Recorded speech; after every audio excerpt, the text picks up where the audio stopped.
voices come in handy even as an adult. We have a very interesting program today because Paul always does interesting programs about what has been found on the Cape.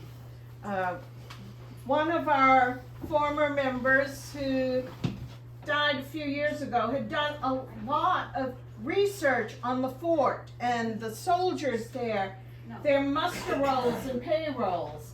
And that was Bob Brooks. He did a lot of research in the archives in Massachusetts and other places.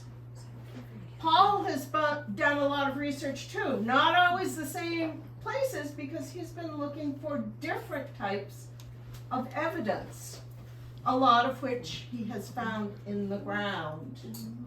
And it backs up a lot of the other things that have been written about the fort and the area around the fort. So I will turn the program over to Paul, and it should be a very interesting time. Yes.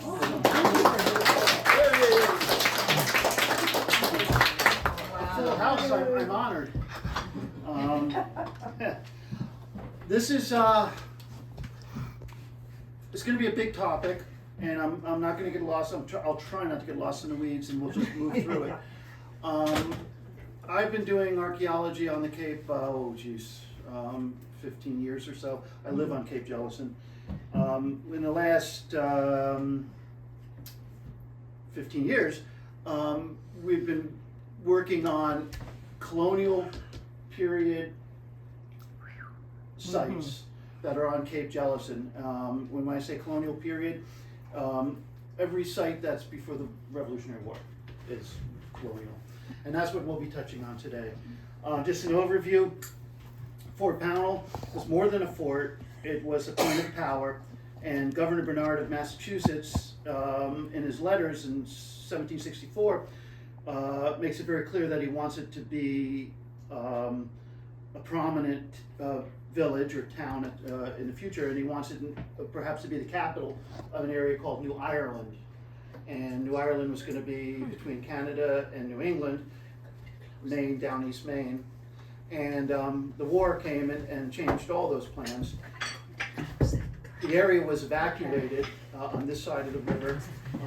There was a lot of rebels, continental-leaning people that were more on this side of the river. They were also loyalists, but the area was evacuated. It was pretty hard going. In fact, Belfast was evacuated, and after 1779, and the people went all the way down to Camden and refugees there for a period of time. So this area was lost where the fort was. The fort was burned in 75. Background on the fort. I'll touch on that actually in the slideshow. The fort was built in 1759 during the 7 Years' War, or French and Indian War, and I'm going to refer to it as 7 Years' War. This opening slide is an artifact. It's an amazing artifact. It's illustrated on both sides. It's privately owned by a retired teacher up in the Bangor area, and she was very nice enough a number of years ago to have me come and photograph it. And it's a great curiosity. It's dated. It's Fort Pownell. You can see written on that. They spelled Pownell wrong, but 1764, so it's early. The fort was built in 59. The other side of the powder horn is illustrated with a larger perspective of the west side of the Penobscot River, and we'll touch on that. But it's a great artifact, but how accurate is it? And is it something that can be actually used for documentation? And that was a question, and we'll address that in the talk. And I'll address this powder horn in a little bit. So if everything works right, we'll go to the next slide. For those real quick that don't know where I'm talking about, Fort Point is a peninsula off of Cape Jellison. It's a couple miles from here. State Park there is beautiful, and it's circled on that picture. And this is the area that we'll be focusing on. And I had to limit the area. I mean, how big is the village? How long will it go? Because there was early settlements all the way up and down the river. I'll be focusing on a very specific spot because I wanted to bring it in closer to the fort. And these are the areas that I actually have done archaeology on. So a lot of this, a lot of sites are yet to be found, and they're certainly there. And there's a lifetime of work here. And so here we go. And I haven't done a talk since the pandemic. So putting this together was fun. And it's a larger picture of the work that I've been doing here. And Bob Brooks, he cited a lot in this. He was amazing. I had correspondences with him back in 2016, emails, and he not only gave me valuable information, everything was amazingly cited. So all I really kind of have to do is cut and paste. Thanks, Bob. Yeah. Okay, let's start at the beginning. May 17th, 59, Fort Pownal was built. It was right before the siege of Quebec, and the French were still very much a presence militarily in the area, Navy. And the Penobscot was the only major river that was not defended. There was actually no New England colonial settlement before 1759 in this area. There was French a long time, before that, and the English did go back in 17th century. But speaking around this time of the French Navy War, 7 Years' War, this is the very first New England European expansion into this entire region. And so basically this is Governor Pownal, who was the governor at the time, soon to be replaced by Francis Bernard, and as the governor of Massachusetts. We were part of Massachusetts. He gets funding to build this fort on the Penobscot River. And basically this is an account from his own records of him when he first landed on May 17th. And basically it's just an account of, they're not sure if there's going to be hostile forces here, mainly indigenous people. So they landed very carefully, and they brought in two main forces from several ships, one of which was a gunship called the King George, and there were support ships, and there were whale boats, and these boats landed on the point where Fort Point meets Cape Jellison, and you'll see that in the next map. And it's basically just an account. I won't read it verbatim, but it's how he landed, secured the Cape, and then he can get things moving with building the fort. If you wanted to read it, where would you go to look at it? Oh, well, this you can find this online. This is this is a 1857 journal of the voyage of Governor Pownal, and it is online. And all you have to really do is search Journal of the Voyage of Governor Pownal from Boston to Penobscot, and it's really a great read. And I won't go into it because that's a whole talk. But needless to say, he came here. He was well prepared. He had almost 400 troops at his disposal when he landed, 395. And he came up with, like I said, several ships, a brick barge. There was some type of barge for hauling lumber because these forts and fortification sites were prefabricated. It was very well planned. And it went very quickly, the building of the forts and the fortification sites around the fort. So he landed there, and this is a map.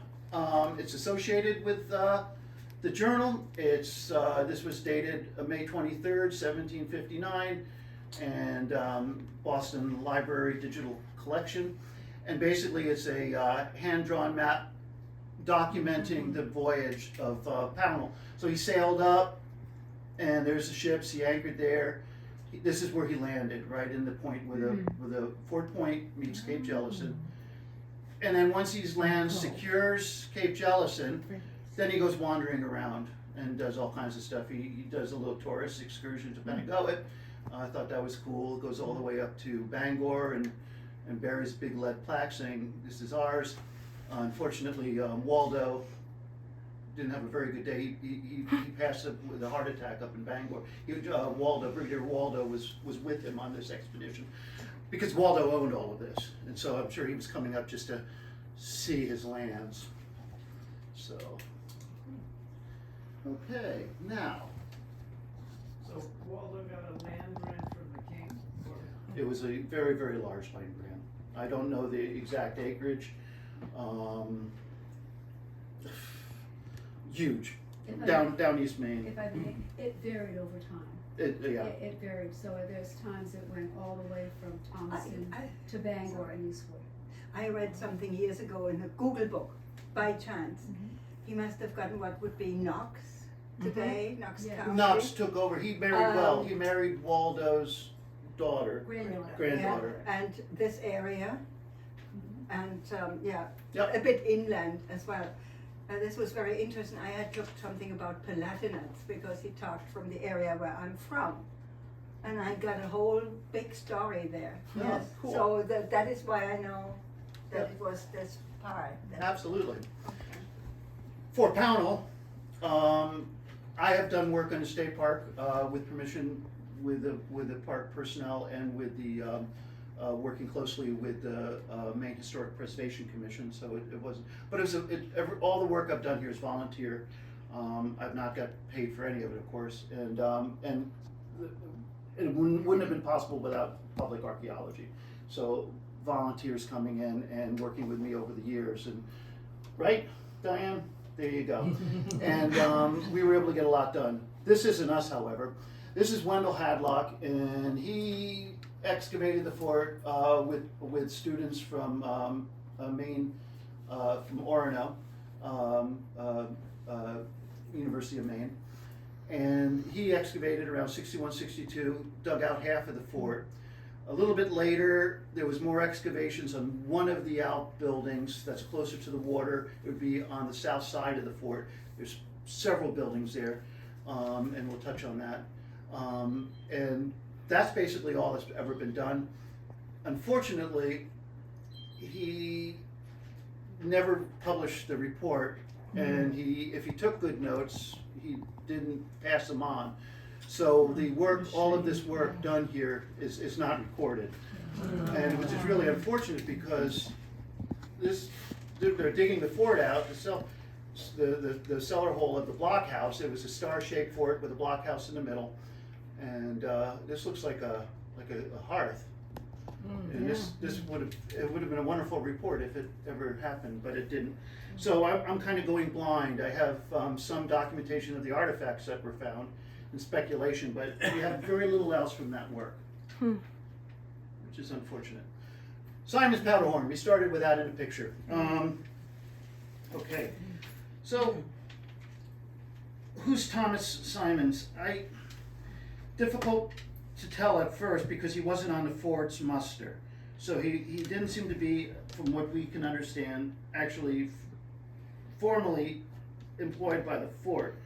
However, I was able to find Thomas Simons in a deed from what is now Hamden. It was Wheeler's Mill at the time, and the deed was dated, it was a transfer of a deed in 1770. It was transferred from Isaac Luley to Andrew Grant, and one of the abutting properties was the property of Thomas Simons. So he's in the area, and that's really all we know about him. However, if you look at the Powderhorn, and I'll show you the other side with the next slide, but he does know ships. They're beautiful. So I wouldn't be at all surprised if he was involved in shipbuilding.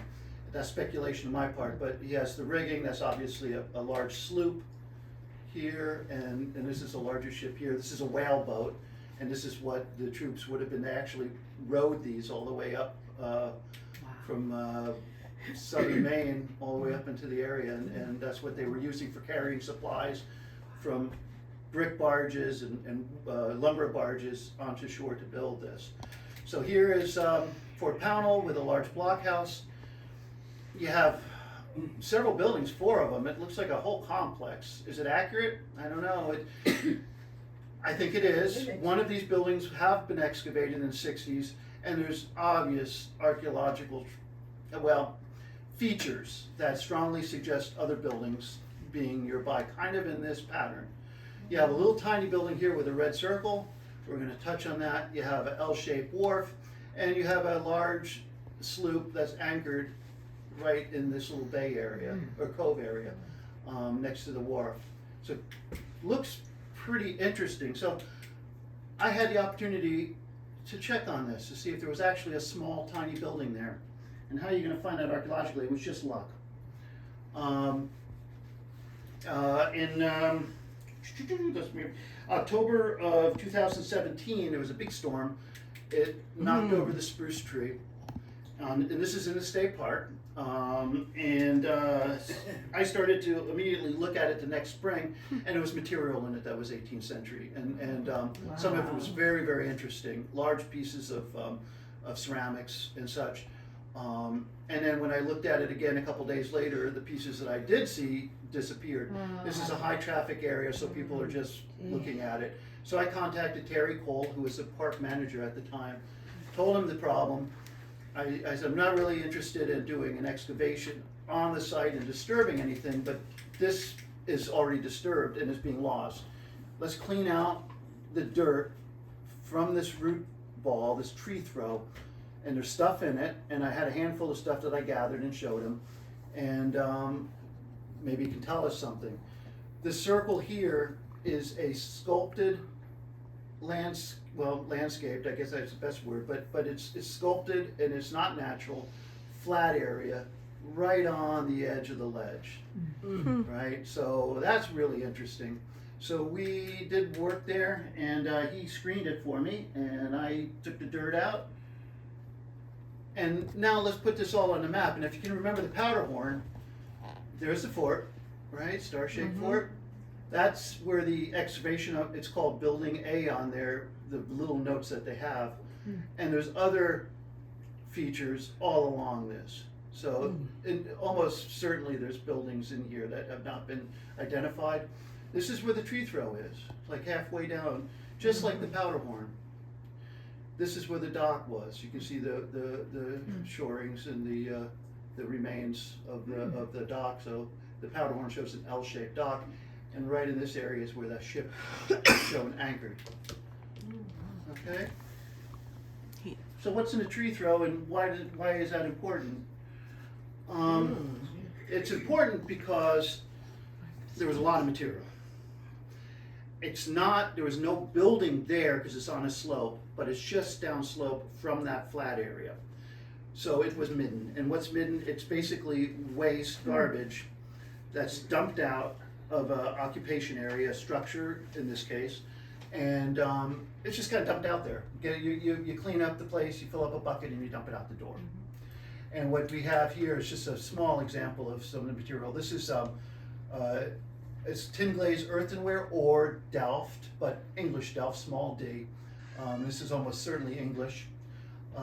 We had tea services. This is white salt glazed stoneware. These are pipe stems. The good thing about the pipe stems are that if you get enough of them, and a large sample, 1, 2, 3 doesn't tell you anything, but if you start getting a bunch of them and they all have the same bore size, the hole in the stem changes over time. So the size of the bore suggests that these pipe stems are from 1750, 1760. Okay, so that's good. They get smaller later in the 18th century. So this is material that was found and had one tree throw, a whole bunch of ceramics. And these are the dates that these were manufactured in, production dates. And if you draw a line down it, you get a mean date of 1760. So it suggests strongly that it's a very, very early fort period structure. The one thing we didn't get is a ceramic called creamware that comes in later in the 1760s. And we got enough material that if I really believe if creamware was being used in that little building, we would have found it. So it's before that. So that also suggests that it pushes back to the early part of the fort. I did a soil probe around where the picture showed Terry Cole digging on that flat area, and I found footer stones, and it strongly suggests that it was a 12 by 12 foot building, just a little tiny building, just like the Powderhorn shows. It did have a chimney, They were doing cooking. There was a lot of animal bone waste, both burnt and unburnt. The unburnt was probably boiled. And why would the building be there? We're situated right on the edge of the ledge. You have a clear shot down the river, down the bay actually, to the ocean. So I have a feeling it was a sentry point where they could keep an eye on what's coming up, and they could also keep an eye on what's coming up from the landing beach, because it's also situated halfway between the landing beach. Because it is a good place to land a canoe or something if people are coming. So it's kind of keeping a track on, I think, who's coming and going, and people are not only stationed there, but they're bunking there and they're eating and having tea. Here's the other side of that same powder horn. So now I'm interested in this artifact because it seems to be, at least on one side, seems to be historically accurate as far as placement of buildings.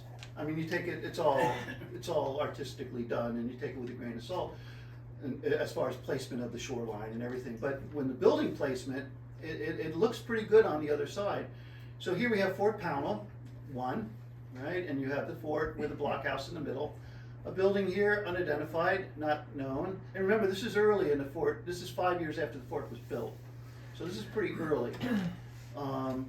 Then you have houses popping up, boop, boop, boop, boop, boop, and then upriver popping up. You know, the river really doesn't do this, but this is Fort. If this is Fort Point, because the fort is there, so you can actually see the point, and it comes down to a cove, and then starts coming back up, and you have a building right there, a 2-story structure, probably framed. And there's a lot of talk that the buildings here during the period of the fort, they were all log cabins, and I'm sure some of them were, but they weren't all log cabins because my pointer is dead. That's not why they weren't log cabins. We have a sawmill, and there we go. I'm just not going to turn it off. We have what looks like a sawmill. Uh-oh. It's okay. Over on number 3. And it's kind of hard to see it, but it's an unusual shaped building, and there's a sluiceway on the bottom right of the building. And next to it is a small cabin. And that is likely Sandy Point on Millbrook, or Mill Street. Mill Cove. Mill Cove, but the river. Yes, Mill Street. Mill Street. Thank you. She's Faith. I appreciate the assistance. That is likely the mill of a documented person that had his mill there, John Odom, and he's documented of having a mill in a cabin that he lived on Millbrook or Mill Stream, Sandy Point. He didn't own the land; he leased it from Gulfwaite, who, acquiring this, commanded the fort in 1764. Before he acquired it in 1763, actually, 59 to 63, the fort was commanded by Brigadier General Jedediah Pueblo, and he was able to, maybe in negotiations for his commission, whatever, take 2,600 acres off the Waldo Patton, and he could keep that land if he could get so many people settled here, a church, and other stipulations, encouraging a development. 2,600 acres is a lot. And when he relinquishes his command in 63, Gulfwaite picks up Thomas Gulfwaite, who was a colonel, takes command of the fort, and him and the now governor of Massachusetts, Bernard, take that claim. So they both own it together. And that's very, that's an important fact, that at this point they own this in 64. By 66,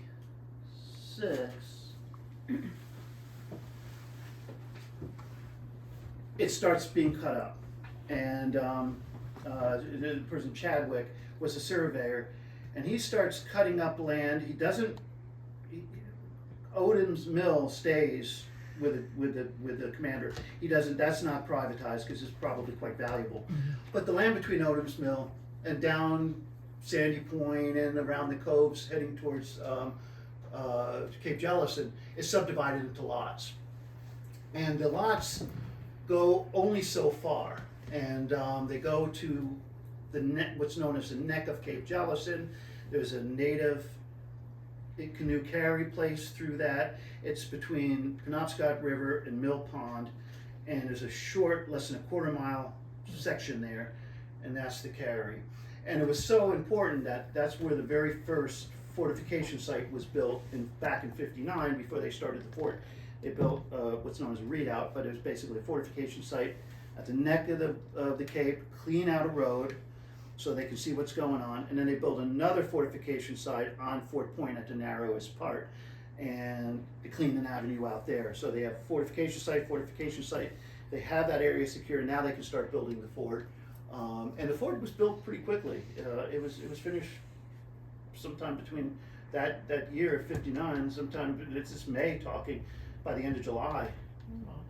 Which is, so it obviously was prefabricated, the blockhouse. These readouts had guardhouses in them, and they were surrounded by 3 walls, as best we can tell. And those blockhouses were big enough for 25 men and an officer. So and these things were built quick. But the thing is that this all's going in May, the fort's done in July. By the fall of '59, Quebec falls. So the French are no longer an issue in this part. The 7 Years' War in America continues in the West, in Ohio, for a number of years. But here, for all intents and purposes, the French are no longer an issue. So the fort, as a defensive structure, is obsolete. So, here's the carry place at the neck, and let's just go back and touch on this deed real quick. William Crawford, fascinating person. He's the surgeon for the fort. He's also the doctor for the region as the region starts to develop. He's really well regarded as his healing capabilities. He's also the chaplain for the chapel that we'll touch on nearer to the fort. So he's a very interesting person, high status, and he was here as early as '64. So he might have been living in the blockhouse of that first fortification site. We don't know, but we do know that he's granted Lot 13, which is between the neck, on the neck of the Cape, is between Penobscot River and Mill Pond, on the carry place. And that carry place was very strategic because indigenous people were most likely still using it. So it's kind of keeping an eye on it. He was also appointed in 1764 by the Governor Bernardus minister for the Indians. The Penobscot were Catholic, and the powers that be in Massachusetts, especially Bernard, did not trust Catholics, and if you're a French-speaking Catholic, way out. Here's an Anglican, good enough, he's a good guy. This is an aerial shot of Lot 13, and you can see, pointer would be nice, but on the water, there's a rock-cleared landing beach, 40 feet wide, right? That is likely built when this fortification went in, because they had to have a landing beach to bring the whaleboats in and deliver material. You can't do it. The beach there is very, very rocky. You rip your boats up. This is a cleared beach. What happened to the rocks? We'll touch on that in a second. The carry goes right up and through there, the native carry. Oh, by the way, we did archaeology along the shoreline just to test the hypothesis. This is the carry place that's documented, native, and we found evidence that indigenous people were using it for about 1,500 years. So it's pretty significant, and you can see why by looking at it. You just take your canoe, you do a little walk on high ground, and there's Mill Pond, there's Stockton Harbor, there's Sears Island. So it cuts that whole trip around Fort Point, which is pretty bad for current. Yeah, the current's very bad there. The pointer would be nice, but let me just, here's a carry. You come right straight up here, there's Mill Pond. And high tide, you can navigate it. Low tide, it's mud. So probably the reason why there's sites here is they come in at a certain time of day. The tide's not up yet, so there's cooking dinner. This is also the first place where you have a lot of clam. And so it's significant for indigenous people and Europeans that are coming in for that reason. The clam really starts coming in through here, and it's still harvested. Stockton Harbor, Sears Island. So it's a significant carry. And that's also lot 13. So whose houses, so for those of us who live on Cape Jellison, exactly, who's living in any of those houses now? The people have changed. David Fonce lived on the house on the right. These are all well, Okay. not all, but the ones All right. around the site are modern houses, okay? All right, This is just, to give you an idea, this is just a 100-foot by 400-foot field. It's a building lot, and it's gonna be probably built on them. But the whole site that we were interested in investigating, the readout, number 1 we called it, the fortification site, and then later there was an 18th century William Crawford's took control of that, probably lived in the guardhouse and built onto it. And then there's Andrew Dickey, and then his grandson William Dickey, or son William Dickey, Andrew Dickey and William Dickey, his son, lived in this house till about 1870.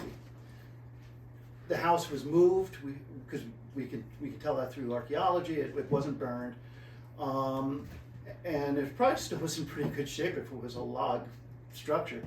And the place was leveled and turned into apple orchards.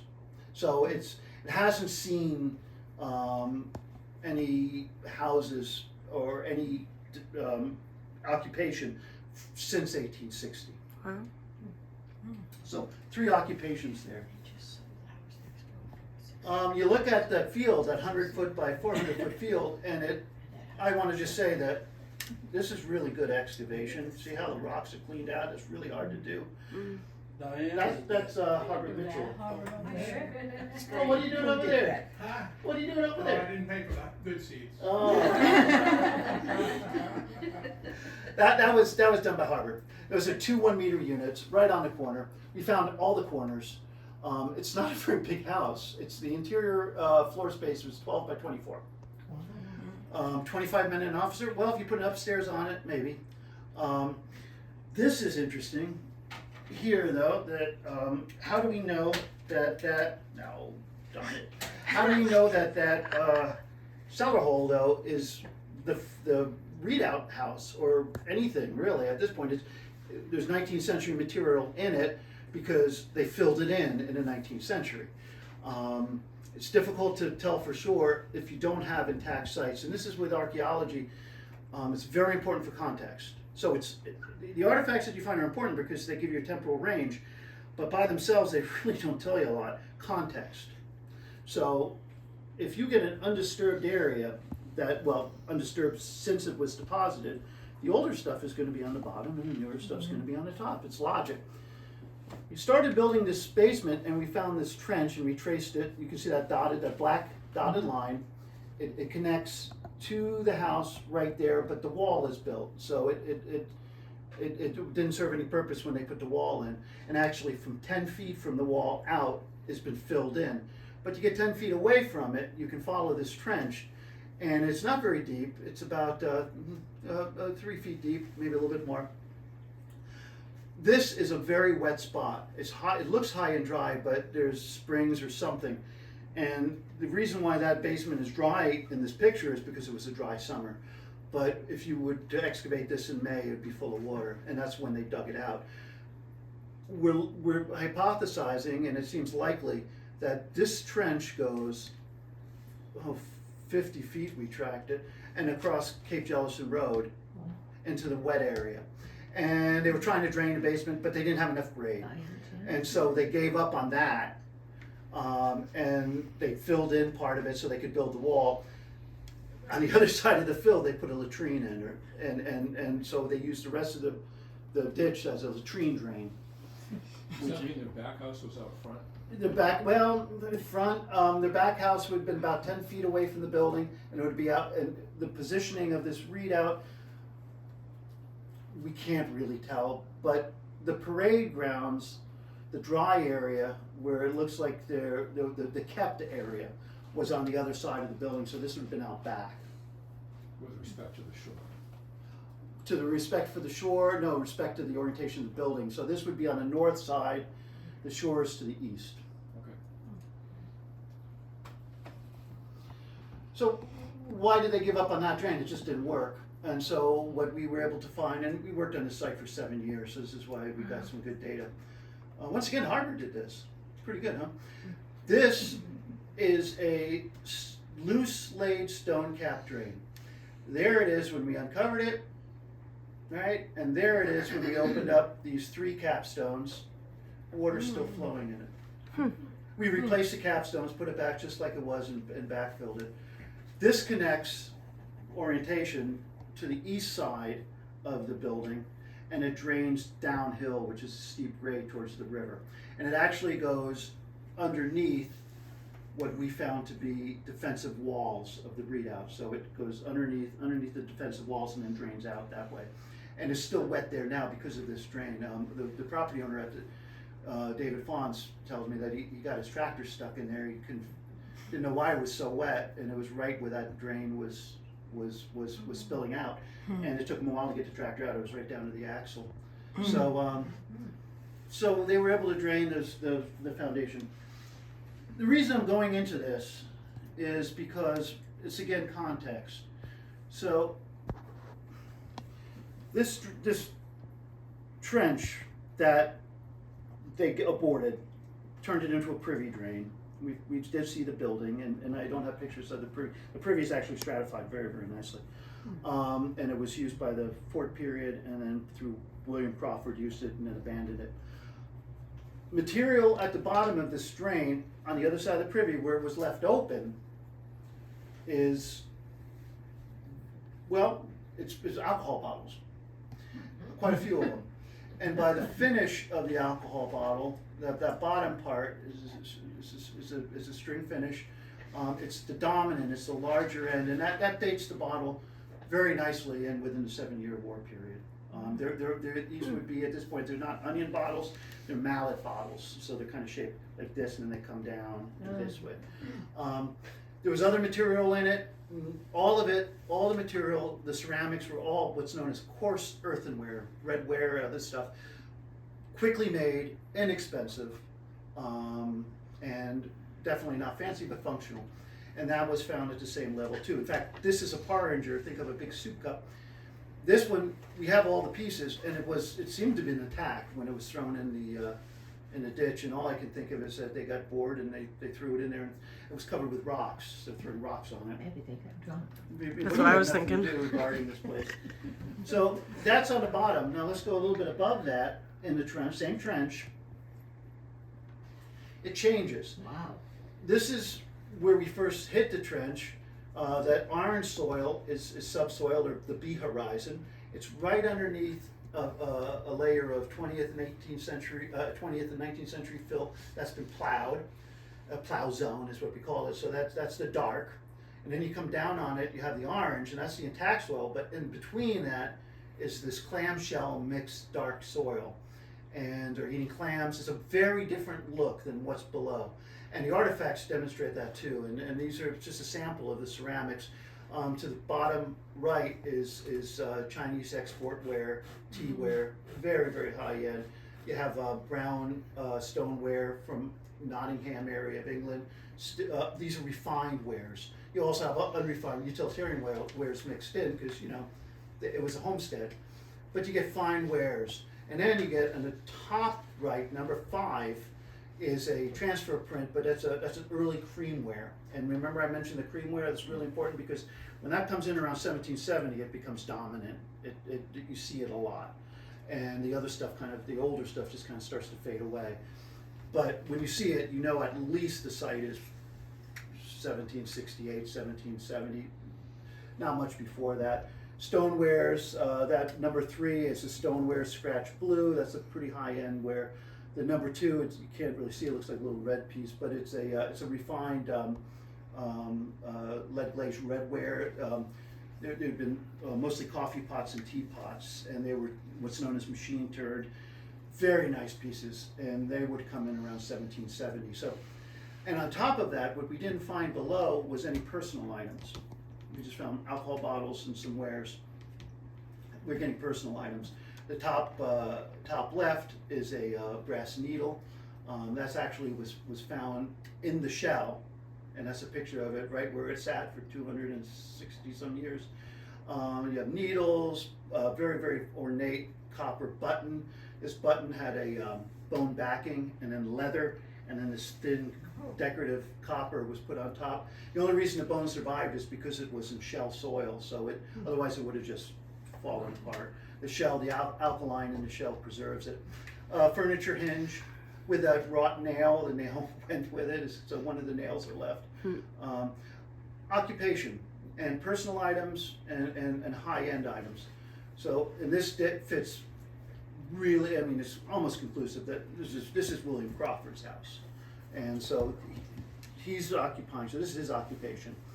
So that's how we can surmise and say fairly confidently, or very confidently as far as I'm concerned, that this indeed is the guardhouse, and this is indeed the house that was used later by William Crawford, and then by Andrew and William Dickey from 1798 to 1870. So that's what archaeology is. Okay, so we have determined that. So this is part of the fort. So, Remember this? excuse me with my little view of Gloucester Harbor, but they don't have any paintings of Fort Point. But if you can kind of imagine if you will, that you're on the east side of the Penobscot looking over towards Fort Point, and you got a fort there, you got a little village happening, and there's no trees. And that's the other thing that is very interesting. By 1770, Fort Point was probably pretty much all deforested, because we have records of corn being grown, and not just corn, but hundreds of bushels of corn. So, and that was very important, and so they cleared it, put the stone walls in. The stone walls are still there today in the state park, and they planted lots and lots of corn. So it would have been a very different look. You would have sailed up there, it would have been open. I kind of put that as a perspective. Is the perspective always on that side of the Penobscot, or were there developments at the same time on the next peninsula? Oh yeah, there was developments on both sides of the Penobscot at the same time. Developments going all the way up into Hamden. I'm focusing just on the point. I'm just curious. No, the place is opening up, and it is opening up quickly.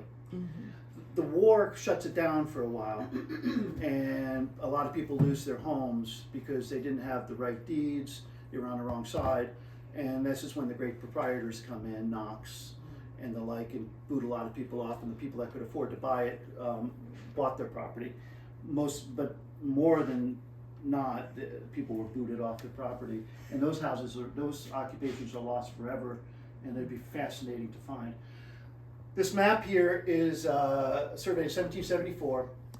It's surveyed, the map maker was De Beers as part of the Atlantic Neptune, a huge project. After 7 years' war, all of a sudden Britain had this huge empire. It expanded exponentially almost overnight. They wanted to know what they had, so they did these very accurate maps up into Canada, all the way up into Newfoundland, all the way down New England, down the coast, into the Caribbean, and there's oodles of them. They're really, really important for our work here because they show placement of buildings. Now, this doesn't look like there's a lot going on there. There's like 3-4 buildings, and then there's 2 over on the other side. Those 2 on the other side is where Crawford's house is. Now, there's either 2 occupations, one of which we don't know about, but what we do know about is Crawford had a fairly large barn outbuilding. So that could be showing his outbuilding. These other buildings here are question what they are. If you notice, the fort's not on that, because even though this was surveyed in 74, the fort was destroyed in 75, so when they printed this map, they didn't put the fort on it. It doesn't look like a lot going on though, you know, it looks like a little bit, but we were asking about settlement. You can actually see fence lines and houses going all the way up the river. A sandy point there. There's a house on the other side. There's a house down towards Sears Island and Kidder Point. So it's developing. We found with these maps, Harbor's done a lot of work on this, and I correct me if I'm not saying this correctly. He's gone up and down the Madomic River in Waldoboro, and one of his research goals was, if there's a house on the Bears, is it there? It's hard to really find it because these houses are probably, what they're showing on the map, the house would be 5 acres, or it's really hard to pinpoint it. But general placement, we found that if it shows there's a building there, when we've looked, when Harbor's looked and I've looked in this area, there's a building there. We also found that if it shows that there's not buildings there, it doesn't mean there weren't any buildings.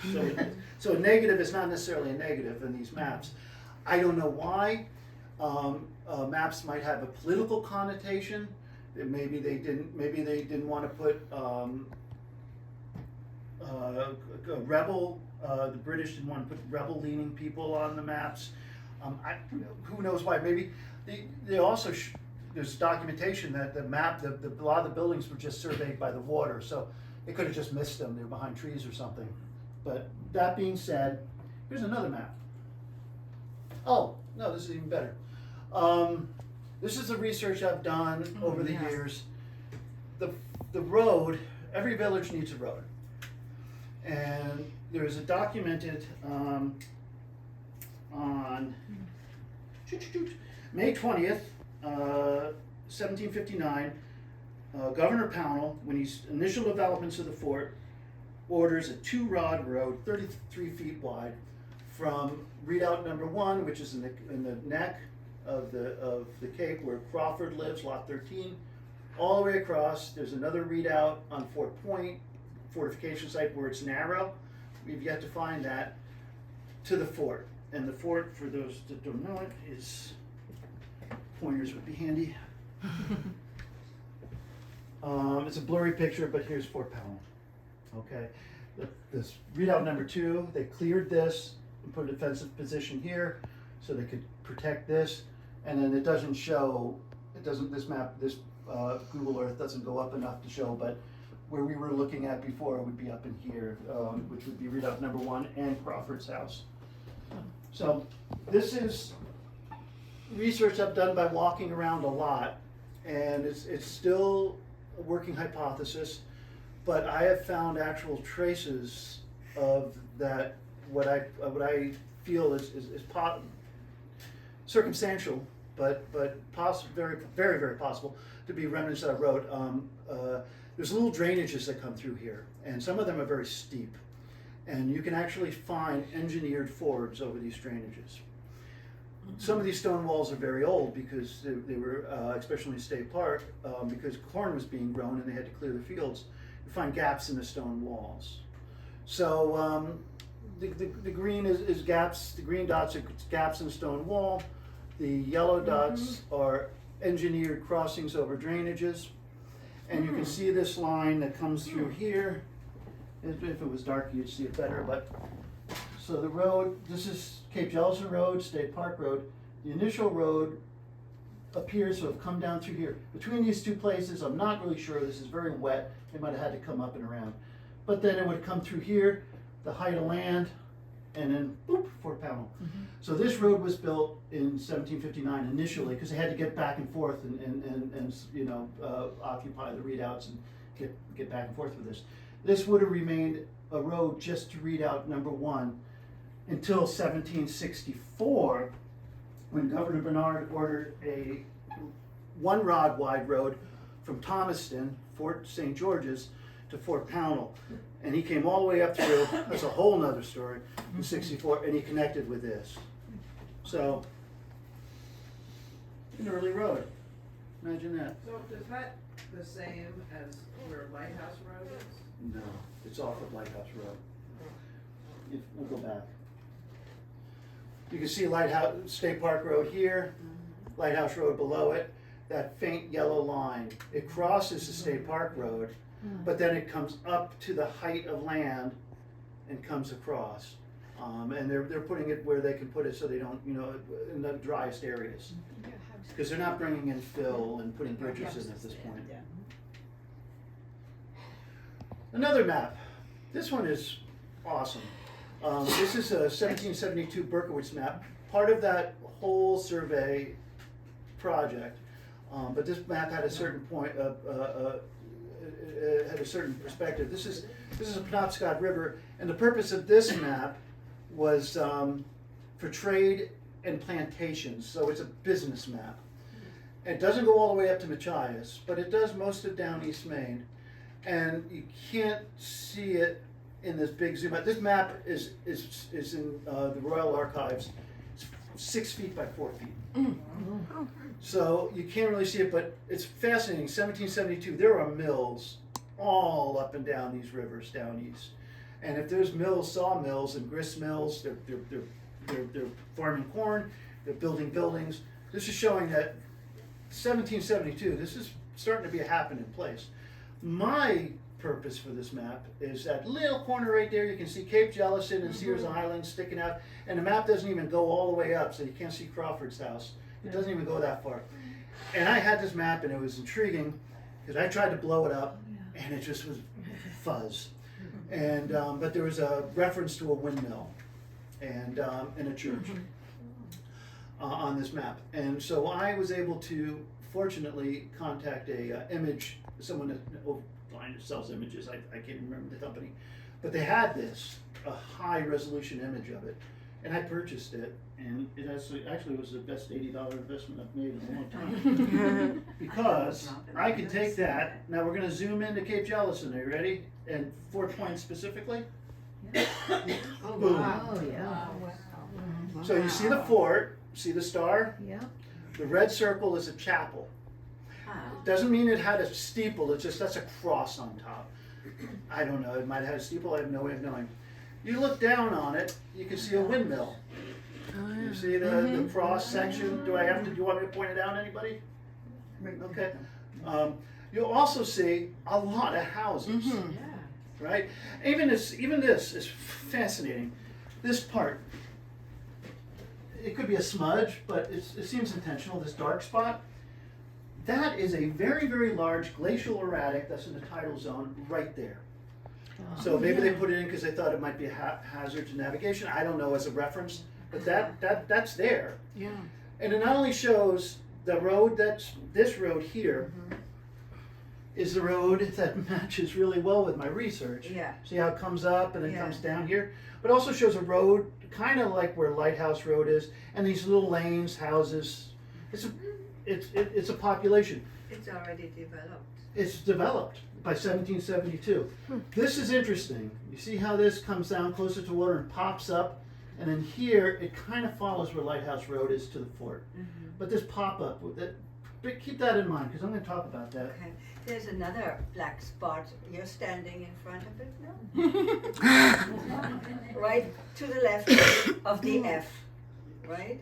It looks like it's in the water, just like that one up there. That connected to the shore? Because those are the wharfs. Oh. See, you see what's connected to the shore? Yeah. Just like the Powderhorn. All right. Thank So, you. red circle. Let's talk about this chapel. Let's talk about this chapel. Chapels are cool.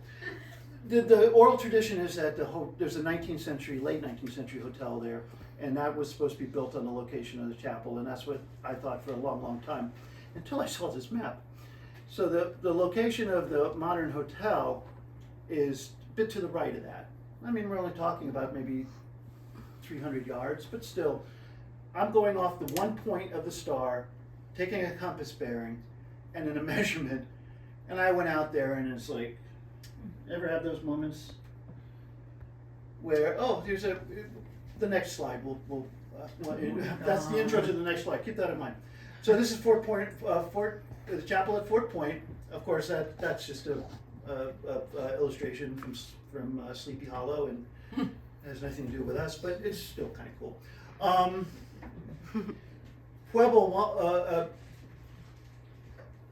Preble having signed Thomas Gulfway. So Preble was the first commander, Thomas Goldthwait in 1764 has possession of this land, and he has the property, right? But to able to maintain the property, he has to do several things. Get so many people to live in this 2,600 acres, and he also needs to, one of the things is he needs a church. And, and he is partners, remember, with Governor Bernard. Who the heck is gonna pay for that? So he comes up, this is all speculation. It appears that he comes up with this plan to erect a 40 by 20 foot house for public worship and to shelter the savages in bad weather.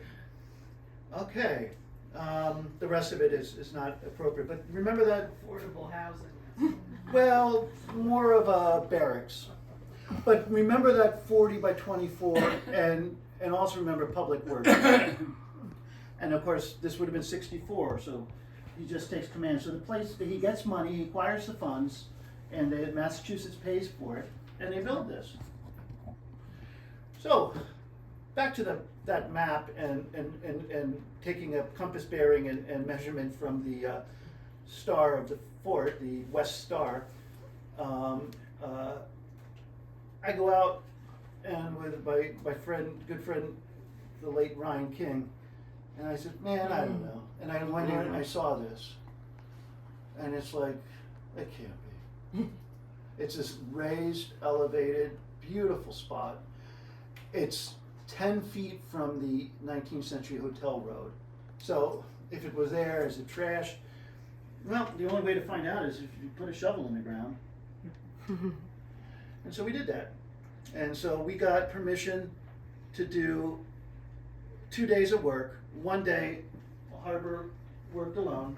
The second day, I got the team, the A team together. And it's like, okay, the state archaeologist, the historic state archaeologist, Leith Smith, he said, well, how are you going to do it? I said, well, I'd like to find a boundary and a corner, and if we can, well, that's good. He said he wanted a unit in the middle of the chapel to see what the floor was. We know it's a brick chapel, but we don't know anything else about it historically, if it is even here.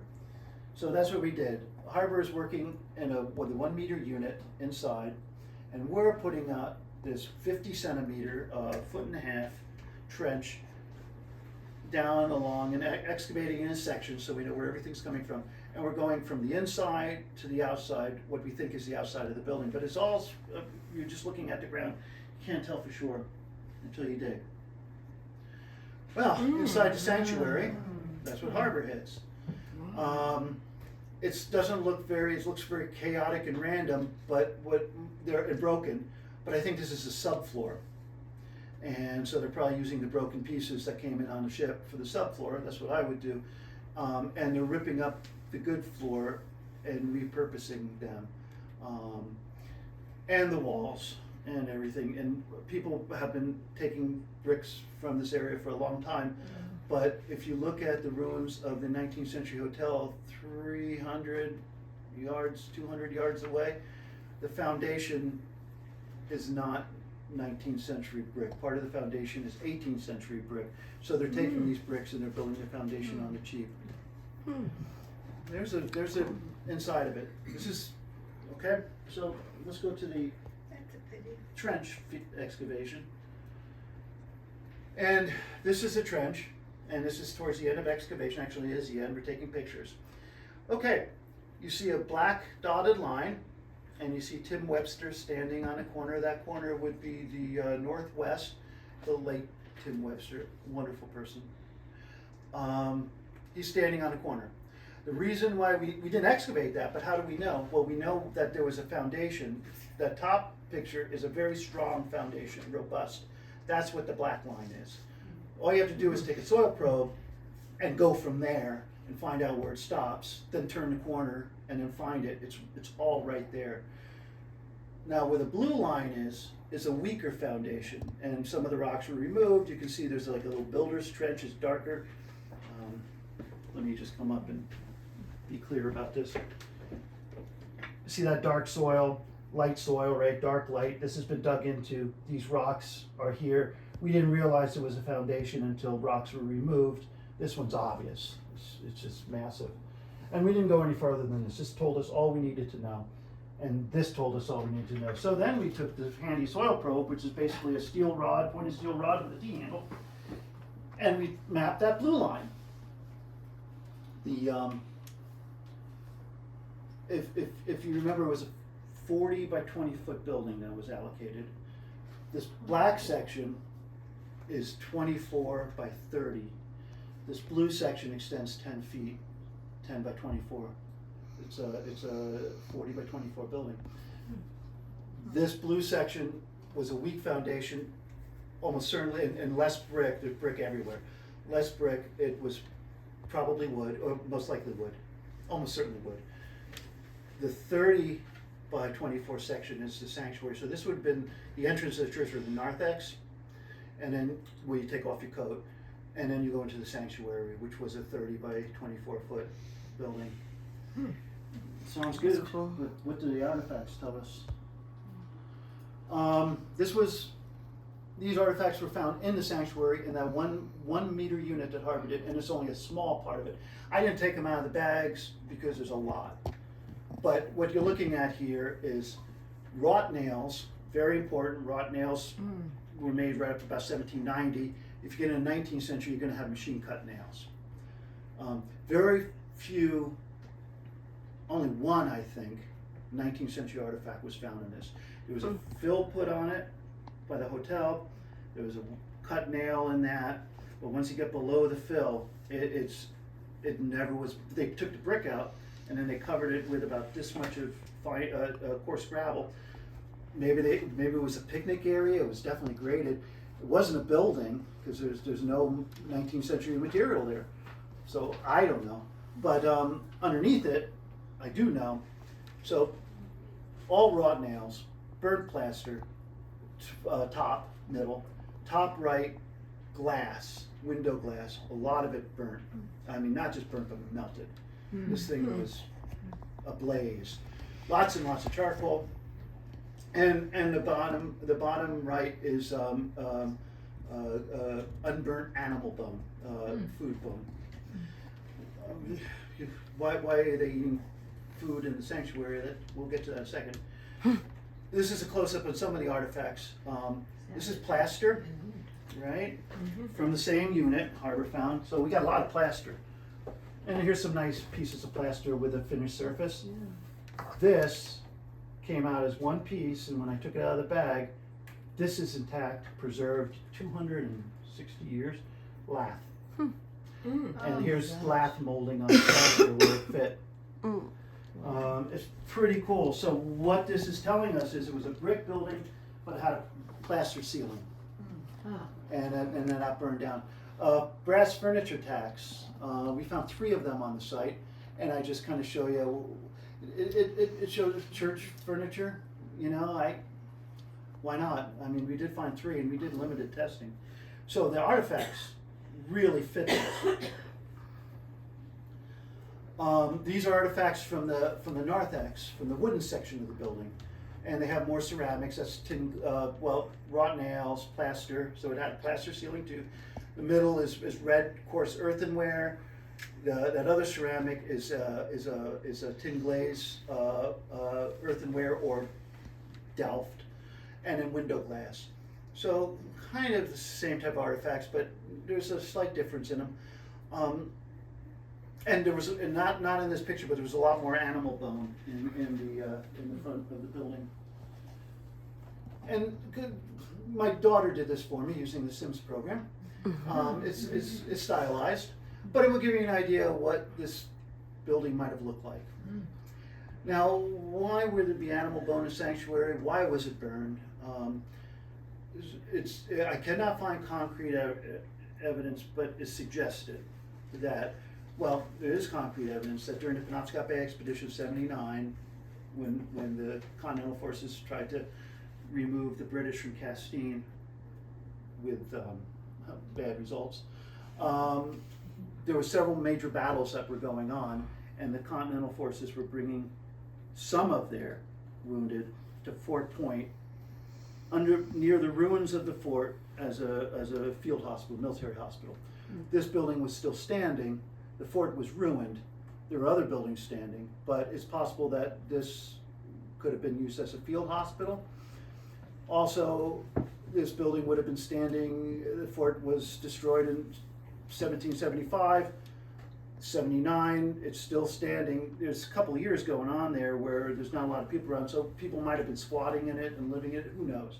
But it's possible that it was used as a field hospital. And that's pretty much, there's the size, and the brick is obvious. The windmill. This is a Belfast Journal article. I can't find the date. That is a 19th century article, but I can't seem to find the date. But it's something I had on file. And Nathaniel Cousins, several years later, 65, he comes to the area, Morris Cove in Penobscot, which is on the other side of the river as a fort. Several years after, he moves across the river, Fort Point, where he builds a grist mill, which was propelled by wind. The British burned this mill in 1780. I've had differing accounts of that. It's very possible that the British burned it, but when the Continentals left and evacuated after the failed Penobscot Bay expedition in July of 79, they burned. They burned the church. They didn't want the British using these grounds for their advantage, and they might have burned the windmill. So either one is possible, but regardless, there was a windmill. And we can see it on the map, of course, that we should have talked to you about earlier. There it is. Now, the road that's on the map is not Lighthouse Road. Up on the turn, like I said, is close to where Lighthouse Road is, but it dips down close to the water. And we went there, and it was private property. This isn't in the park. And the property owner was awesome. And we worked, Harbor and I, actually Harbor did more work than I did. Harbor, and I was assistant to Harbor, looked for on and off for 2 years for this darn windmill. And it's, if you think about it, it's not a small thing. This is a windmill, early 20th century photograph of a 18th century windmill, the style that was being built. It's on a pivot, and there would have been a guide pole down so someone could actually, or a horse or a very strong person could actually turn this thing, and it would pivot towards the wind.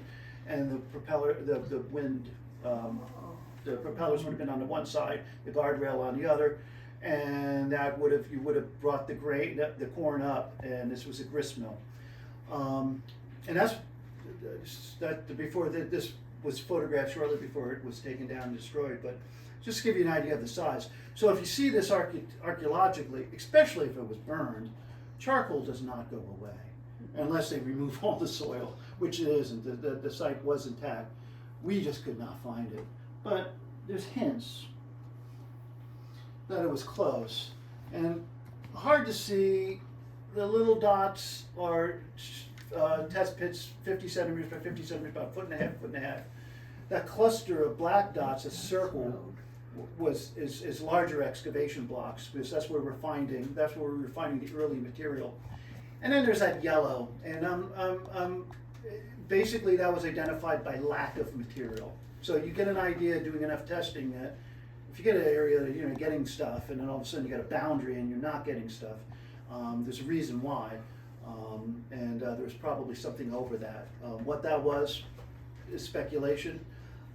It could have been some type of pavilion.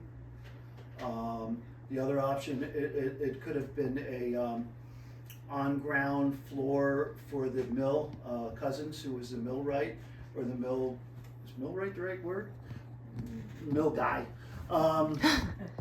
It could have been his house. There's no cellar hole, but if he's working the mill, it would be seasonal, so he wouldn't need a cellar hole to keep provisions. We don't know, but that circle is where we found some very interesting material. High end, some of it. Top left, more of that Chinese export porcelain tea service, very beautiful, very high end. The blue and stoneware, that's Westerwald, that's German, but used a lot by the British. that middle one, I'm going from left to right. So that white with the brown, that's a creamware, so that dates it, right? Around 68, 70. And it's a special type of creamware. It's a powdered metal oxide that gives it that brown, clouded, and it's called Wheeldon type ware. And then we have a bunch of stonewares. That one is a foot ring for a waste bowl for a tea service. The other, the two pieces in the middle that look kind of dirty, they're enameled stoneware, so they were burnt. That's why it looks like that. But they were nice and white, and there was a decoration. You could see some blue and a little green if you really look. And then on the bottom is more material that kind of goes as stoneware. That's a bigger bowl. It could be a punch bowl. That's burnt. That's why it looks like that. A nice piece of Delft, a silver thimble. So we're getting not just we're getting personal items, which is interesting. In the 200 or so years that people have been inhabiting the coast of Maine, they were entirely relying on imports, or were they manufacturing something? They were doing both. A lot of the refined imports, the high end, was difficult, and they were making it in the colonies, but not a lot. Philadelphia, they were making some very high end material. New York, but most of the local ceramics would have been coarse earthenwares. These are almost Would certainly. they not have survived as well as? Oh, they do. They survive. We found a lot of redwares. I just didn't put it up but there's also red coarse earthenwares in this too. Milk pans, cups, plates, lead glaze. Really not good for you, but That's what they use. maybe that's why people were so angry. But going back though, the silver thimble fragment, a pipe stem. We did get nails, wrought nails, not a lot. That big spike. I mean, if you find a ton of those, I suggest something big, but not enough. A gun flint, right? And then animal bone. This is unburnt animal bone. We did find it there. This is a large mammal, probably large sheep. Again, time period for this material, right up to the Revolutionary War. Once the late 18th century comes along, once you get into 1780, not much has happened in 80 here because we're at war.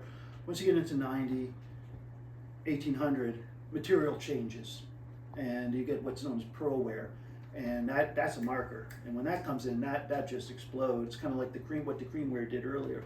And that will help you date a site, but we're not finding, in this spot, we weren't finding much of the pearlware. There was a scatter of pearlware across the whole darn thing because, if you go back to this map, the red section was a plowed field, and there was material in that from 1790 to 1820, and with a possible fence line, and we found that fence line with shuttle test pits finding fence posts.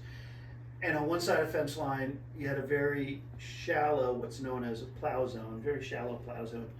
When you go inside the fence line or west of the fence line, it was deeper and rutted. You could actually see it. So it looks like possibly pigs. And the scatter would just be broken dishes and stuff and pig slop. So it might have been exported. Well, this goes to Hitchborn period. He might have been holding pigs ready to take them down to Boston. That's speculation, but that's the date though. The material the ceramics dates at. But the older stuff was almost exclusively right there. So where the heck is a windmill? This is where we were working. If you notice, I keep saying where that road dipped on the map. And now Lighthouse Road is nice and straight. We found what we believe is the road doing excavation down in that wood line, right? Well, I don't have to get it. Right below that circle with a windmill question mark. That wood line, the road is right on the edge of that. Right? And it we think, and that's where the 18th century material is. It seems to fit. The windmill's not there, but I really think it's close by, and it's very possible it's just right under Lighthouse Road. So after our success with the chapel, I'm thinking, oh, windmill, let's find that too. Yeah. See, it's not always, you don't always win, but it's not what, but the old saying, it's not what you find, it's what you find out. let's talk about shipyards for a little bit, and this is gonna be the last section, so please bear with me. Robert Brooks, personal communication, he's a gold mine. And I'm using his cut and paste emails because they're well cited, and I don't think he would mind. This documentation, I'm not going to read the whole thing, but as Robert Brooks says, as I recall, I found 3 entries covering 2 different vessels, both built in 1761. And one owned by Preble, Jedediah Preble, Brigadier, and the other one owned by Jedediah Preble Jr., who I believe was a lieutenant or maybe captain. Correct me if I'm wrong. So there's suggestions of a shipyard being used in the area near the fort. And where would that be? Well, the red circle shows 2 structures right on the neck of the Cape. Right. I mean, where Fort Point meets Cape Jellison, right on that corner, is where those 2 buildings show, and by the off the road a little bit. I know this area very well. I walk it all the time. What doesn't show on this map is going down to the cove, and that's Grant's Cove. It's a 19th century name. Going down the cove is a well-engineered road that was used throughout the 19th and 20th century to access. But you often, if there's a road there, you'll use it over and over again. So that doesn't mean it was actually built in the 19th, 20th century. So keep an eye, that's where we're going to be talking about, that corner right there. Back to ships. 2 ships that were listed under Goldthwaite, and 64 to 66, and one of them was the Frankfurt, and it was an ocean-going sloop. Another ship that was mentioned is the Elk, plus 2 other vessels. This ledger basically undated, other than the year Joshua Treat owned Gundalow, and Joshua Treat was building ships too, but Bob Brooks thinks that was in Sandy Point in Gundalow Cove.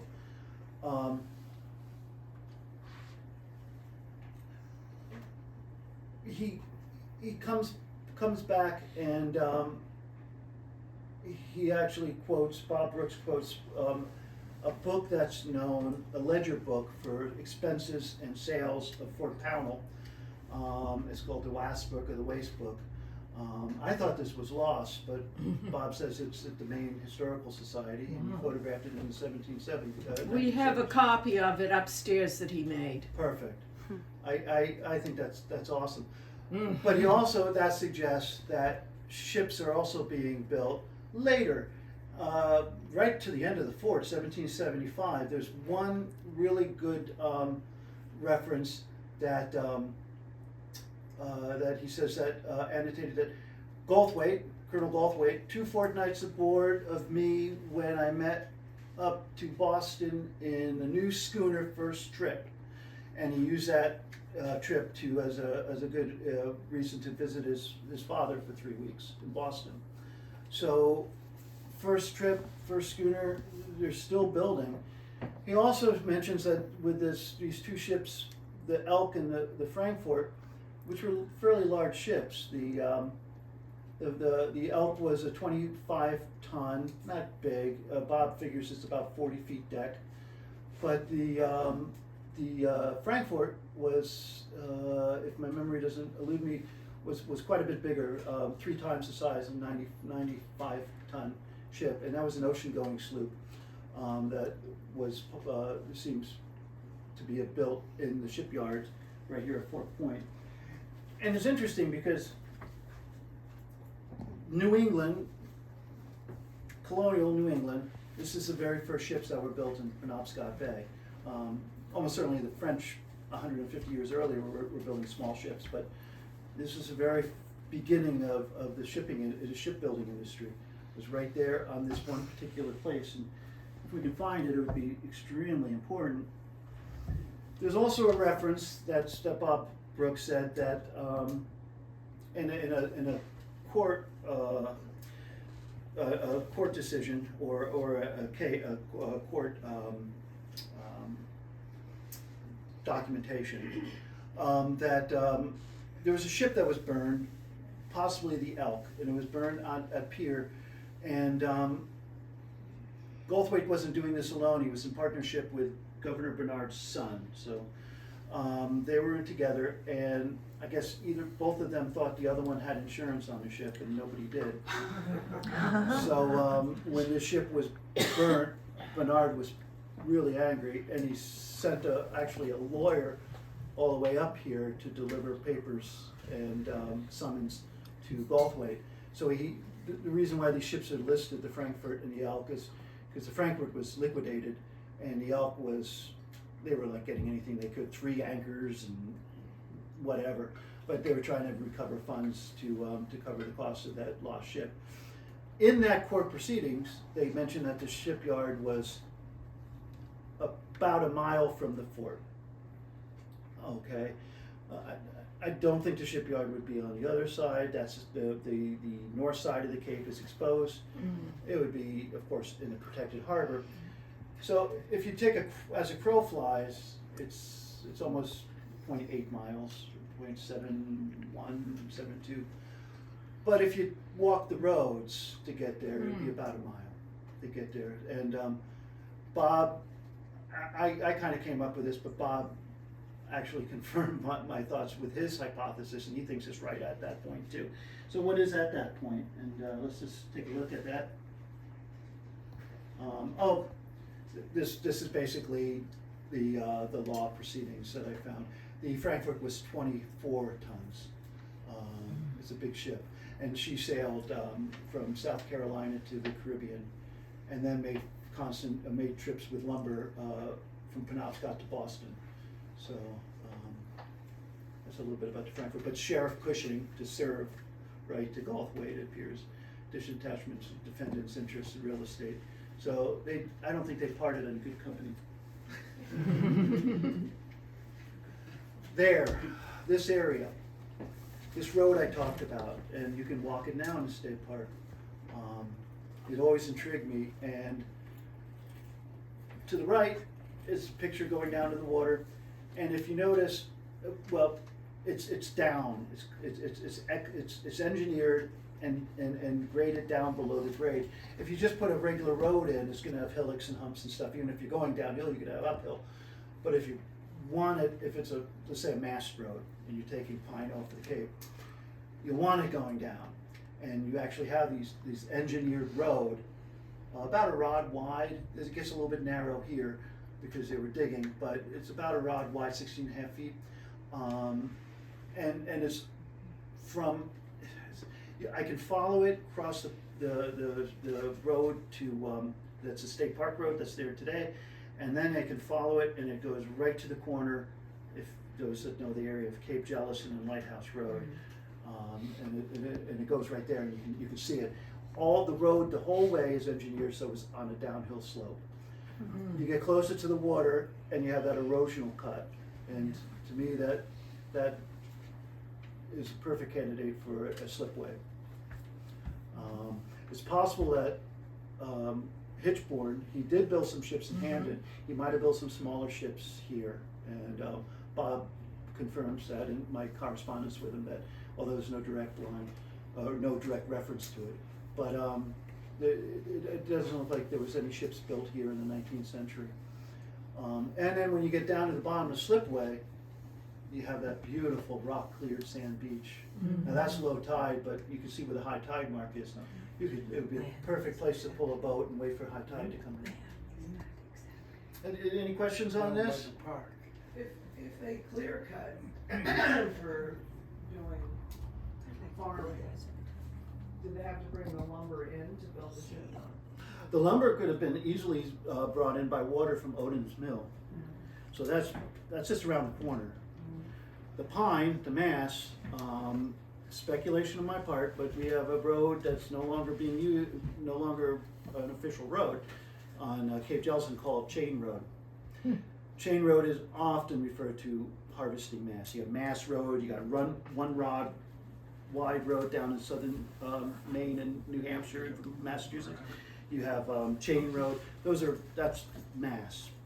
And so it's possible that, I think it's probable that pine were being cut, and there's still some large pine up along the center part of the Cape. It's sandy soil, it's good pine. So, Can I ask, yes, rod, is that a normal measurement at the time? yes, Yes. Okay, 16 and a half feet Yeah. is a rod. 16 16 and a half feet. feet. Okay, now I have to think. Now I say yes, there's different rods. There's imperial rods, but generally when it's being surveyed in this area, in New England, 16 and a half feet In is New England. and one rod. Mm-hmm. Yeah. So, One rod, 16. yeah, and it was just a standard measurement for a road. If you're bringing pine, you need it to be at least 16 and a half. You want it to be downhill grade, and you don't want big turns in it because you're bringing these great big pine trees down. Just wide enough for a cart. Well, oxen and yeah, a couple oxen. Yeah, it had to be, Yep. yeah. Off of this, I don't know, with my long babbling, if you remember that building, there's two buildings that were circled right in this area. Well, there's one of them. And it's a cellar hole I stumbled on not too long ago. My colleague Harbor Mitchell and I got permission and we attacked it one day. Just a few shovel test pits just to identify what it was. Nice little cellar hole. It's a very small cellar hole, maybe 12 by 12. But the way the way these buildings were built, especially in this area, and what I see over and over again is these early buildings, the cellar hole was not on the edge of the wall of the house. It was inside the wall of the house. And it was basically deep enough to keep your potatoes and pumpkins from freezing over the winter. And vitally important, but it didn't have to be very big. But it would have to be drained. You didn't want to wet. And this had a drain, it's all filled, but this had a drain going off. It's hard to see it, but going off the back there's a brook and it drops down. And we found the feature that was a filled drain. We didn't investigate it, but I'm sure there's a lot of good stuff in there. Up on the forefront of this picture is a kitchen hearth area and brick. There's actually even a stone chimney fall. There's no evidence that the building was burned, but there is evidence that it was occupied for a while because it's a post and ground. It was called earth-fast construction. And we did find in one cellar hole that one of the posts was taken out and then another post was put in to replace it. So when these things would rot, you put another one in and then fix the wall. And we saw that we determined that because it was a post hole, but it had 18th century material in it. So if it's an initial post hole, no one's living here, there'd be nothing in it. But if you then pull the post out after living here for 10 years, put a new one in and fill it, well then there's going to be stuff in it. And the stuff that we found. That kettle fragment was found in the hearth area. Oh, perfect, right? So you have ceramics, right? That piece of circle I'll touch on a bit. That's a very, very burnt Delft tin glazed ceramic, and that was found in the post fill. Wrought nails, perfect. Lots of bone. That's what that is up top. It's a green bone. Gunflints. We found 3 gunflints on this site, which is doing 5 shovel test pits. A lot of gunflints. Glass on the other side, alcohol bottles. So you got on the far right, you have dark green mallet type glass, and then below that is what's known as a case bottle, which is a thinner, generally for gin.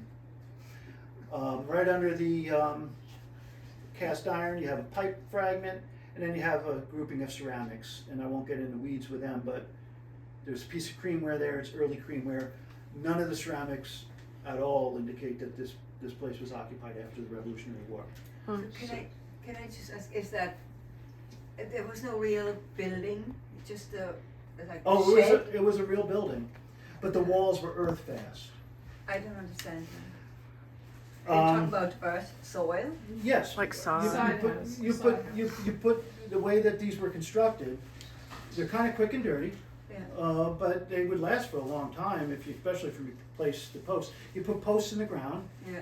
and often they would put a sill on it, around the building to keep the post straight and also to anchor to.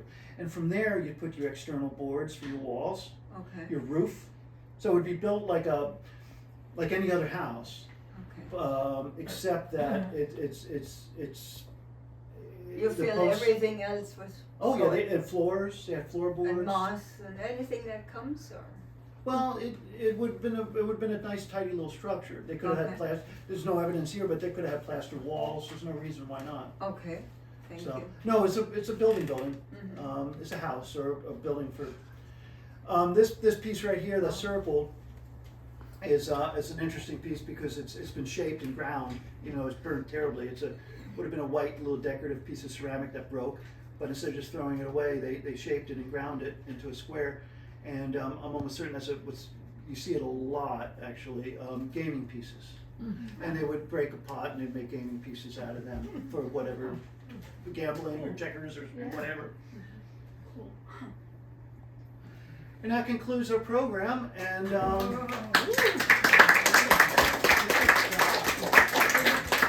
it's none of this could have happened without volunteers. And this is the crew that helped me tackle the chapel.